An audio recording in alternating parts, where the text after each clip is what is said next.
Welcome back to the series in which I swatch and talk in detail about the new Roman Szmal colors.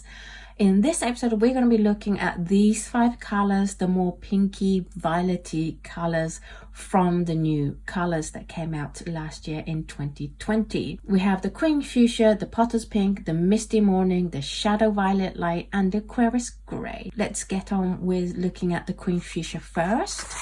Cream fuchsia is made with PR202, which is quinacridone crimson. The most interesting thing about this color is that it is a quinacridone color. However, it is a granulating quinacridone color.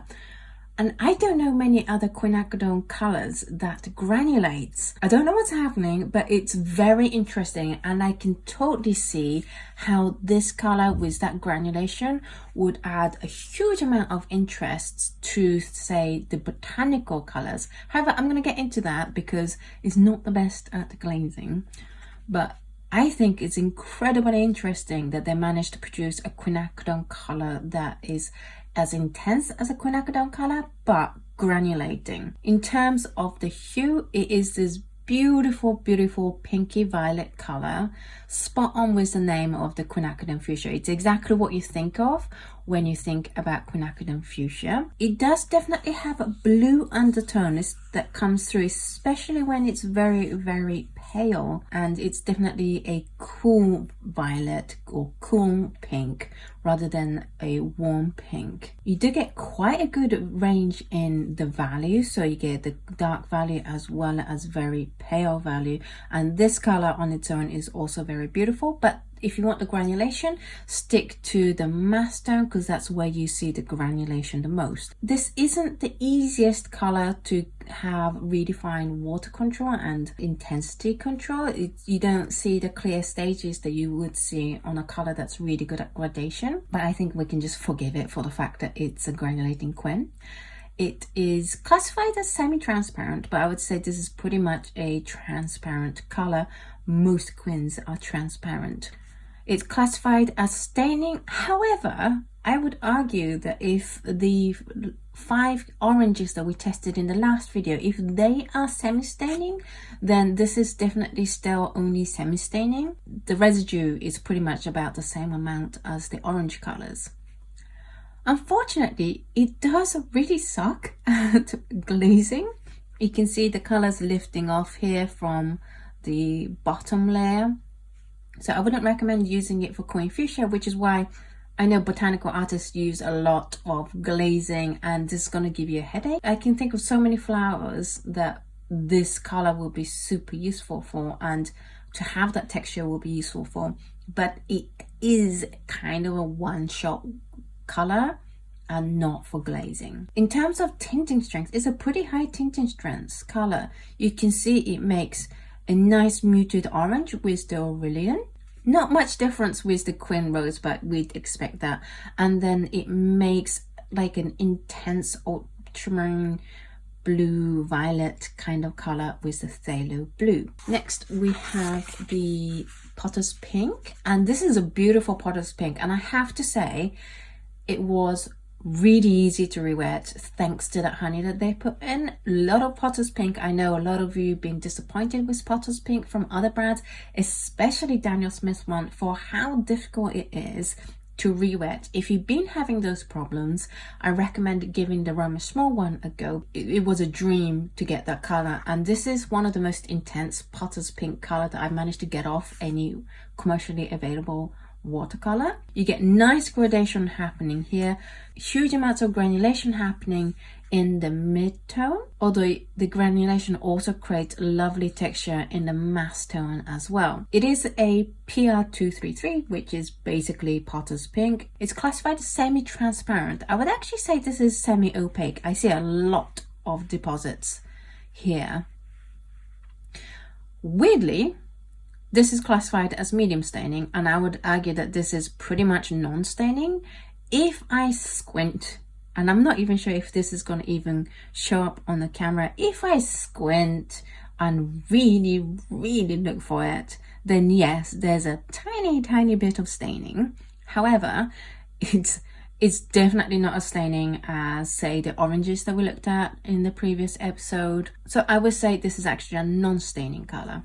In terms of glazing, for a non-staining, so therefore easy to lift color that is granulating, it's actually not bad at doing the glazes. It's not perfect, obviously. However, when you think about the Queen Fuchsia, which is kind of terrible at glazing, this is pretty good. And what I really enjoyed the most with this color is the soft pastel-y granulating color that you get from mixing it with other colors. Obviously, Potter's Pink is always going to be low tinting strength, even if the color is a lot more intense than other brands.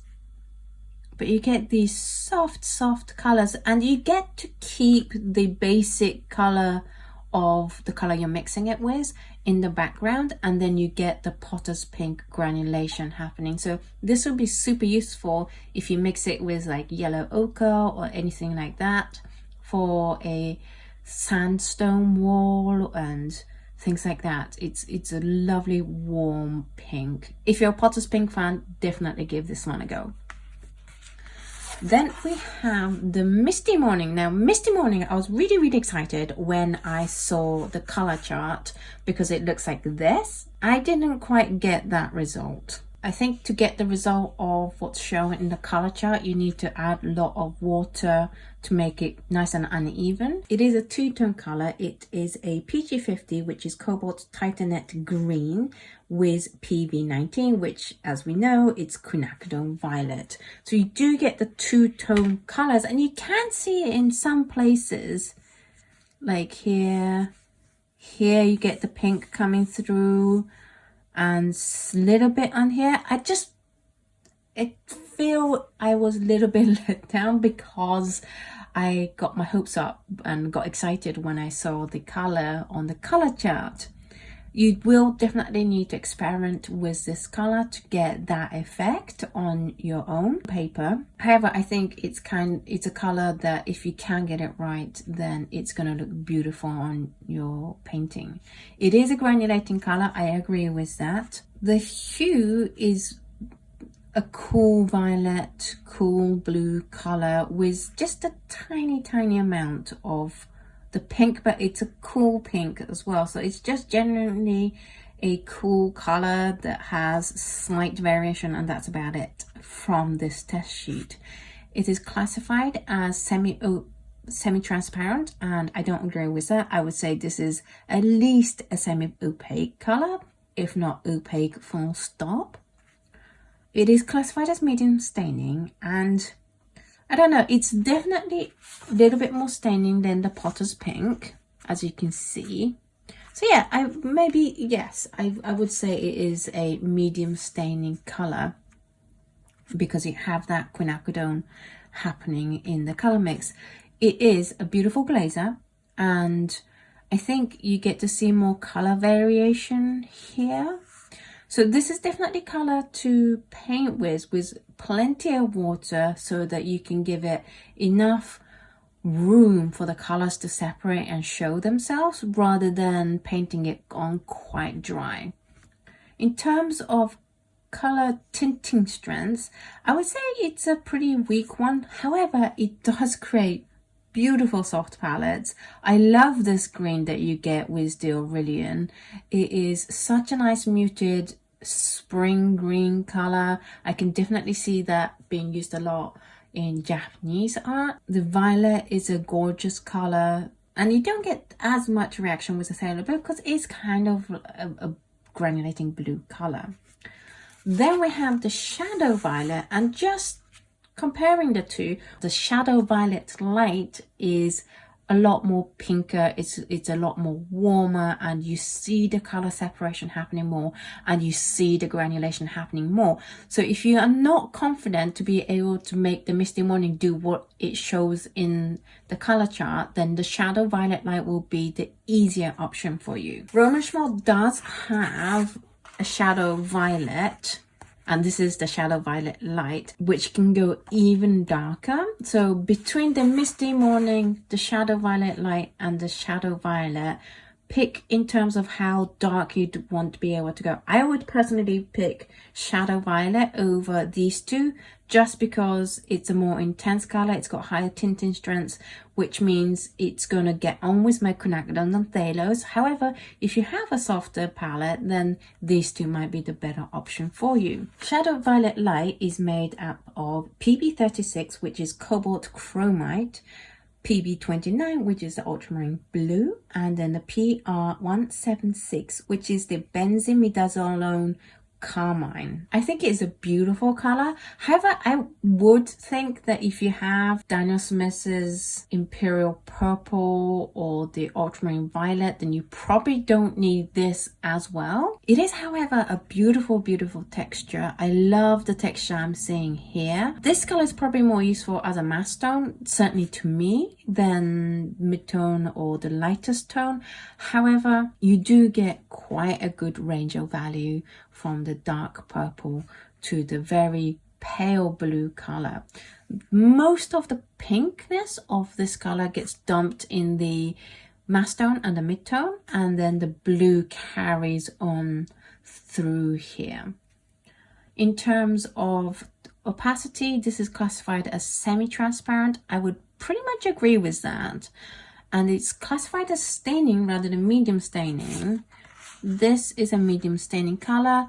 Compared to Misty Morning, yes, but it's also a darker color. So I do feel like in terms of transparency and staining, and this goes for all brands, they're kind of making up as they go along. And also there's so much variables. So what might be staining on my paper might be not staining on another paper. For this swatches, I'm using Bockingford cold press paper 300 GSM, just for reference.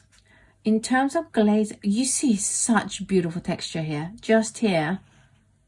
And you're going to get more texture if you add just a little bit more water to your paint mix so that the pigments have enough room to separate and settle.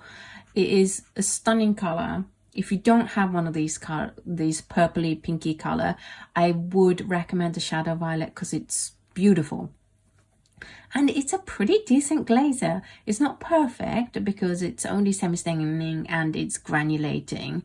However, it's also better than what I would expect from most colors that are like this. In terms of color mixes, you get intense texture happening, especially when you mix it with contrasting color like Aurelian or any yellow. You get this green happening, nice muted green. However, you get that blue granulation coming through rather than the pink color. The pink color is a more backgroundy color.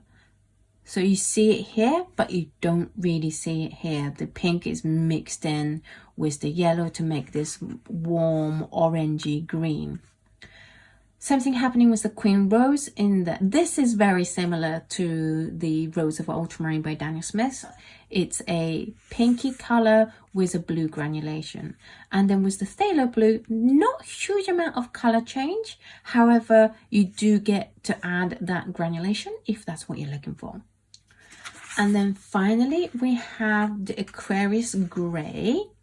And this is PW6:1, which for most brands, they'll call it buff titanium. However, buff titanium is a warmer yellow color. Roman Szmal actually have a buff titanium, which is this color. This is the color we know most commonly for PW6:1. This is a much, much cooler gray. And it's a gray that isn't that available in most commercial brands. So if this is something you're looking for, this will be amazing as a dark, stormy, muggy sky that's about to rain kind of color. Beautiful color. It would also be great for architecture if you live in an area where this color is predominant in your architecture. It is much cooler compared to buff titanium, but on its own, I would say this is a warm gray. You definitely see a warm yellowy undertone happening, particularly in the mass tone and the mid-tone. It does go a little bit cooler right at the end, but it is a warmer gray. It is also a heavily granulating color. You can see most granulation happening again in the mid-tone rather than the lightest one or the master. Master just kind of looks uneven because it's a very opaque color. It is classified as semi-opaque, and I think this is the first semi-opaque classification we've seen in this series, and I would agree with that. It is very, very opaque. You can see a lot of deposit here. It is weirdly classified as non-staining, but this is definitely a staining color. You're not going to be able to get rid of the color, so yes, it's a staining color, not a non-staining color. And then for glazes, it's actually a pretty decent color to glaze, because even though it's a granulating color, it is highly staining color, and that helps with the glazing, and you can see the layers very clearly and not too much lift. In terms of color mixes, I wouldn't say it's the best unless you are looking for this particular texture happening in your yellows. You don't really see that much texture happening with the reds, and then you see a little bit of gray patches with the blues. So where you're going to see that most separation in color is when you mix it with the yellows. That's it for the pinks and the blue violets and the gray of the new Roman Szmal color. Which one was your favorite? Do let me know. For me, I would say my best recommendation is the Potter's Pink, in terms of it is the easiest to re-wet Potter's Pink I've seen. Queen Fuchsia for the fact that it's a queen that granulates, and if you're interested in that and you want to play with that, then that is a great option too. I hope this video was useful to you in terms of picking what new colors to buy from the Roman Szmal range. If it was, then please do hit the like button and subscribe if you haven't subscribed already. Thank you so much for watching this video. In the next video, we're going to be looking at the blues and the greens. So I will see you in that video. Bye!